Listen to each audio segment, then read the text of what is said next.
अलग राज्य हम किसी को अलग राज्य मिलते हुए देखकर नहीं मानते।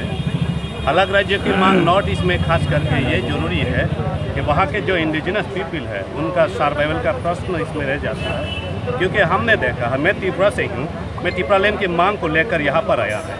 मेरे साथी ने आपको बताया कि त्रिपुरा लैंड की मांग सिर्फ 10 साल हुआ है, लेकिन ऐसा नहीं है। सर्वाइव करने के लिए हमने 10 साल नहीं, पिछले 50-51 साल हो गया है। 1967 से जब भारत गुलामी के दिन गुजार रहे थे तब हम लोग आज़ाद थे। हम लोग अपने रजा के द्वारा चलाए गए एक राजतंत्र की तरफ द्वारा चलते थे।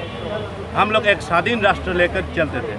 1949 में भारत के साथ जब हमने मर्जर एग्रीमेंट के द्वारा भारत के साथ योगदान दिया, तब से हमारे वहाँ पर इलीगल इमिग्रेशन होना शुरू हो गया। जब वर्तमान में जो बांग्लादेश है वहाँ से आज भी आ रहे हैं, हमने देखा है, एबीपी न्यूज़ भी उसमें आपको दिखाया है।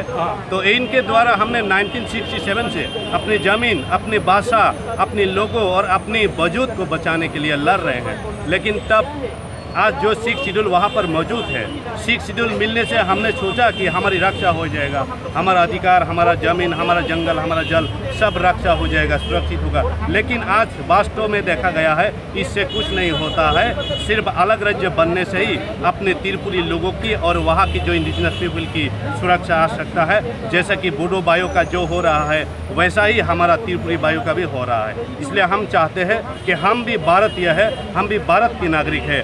भारत के संविधान के द्वारा जो लिखी गई है, जो हमारे अधिकार के प्रावधान रखा गया है, उनको भारत सरकार काम कीजिए और हमें सुरक्षा दीजिए और हमारे ज़मीन, हमारे अधिकार को हमें वापस कर दीजिए। और सिर्फ अलग राज्य के द्वारा ही हो सकता है, इसके बिना नहीं। अभी इन्होंने कहा कि अलग राज्य से हम लोग का विकास होगा, तो क्या इस बात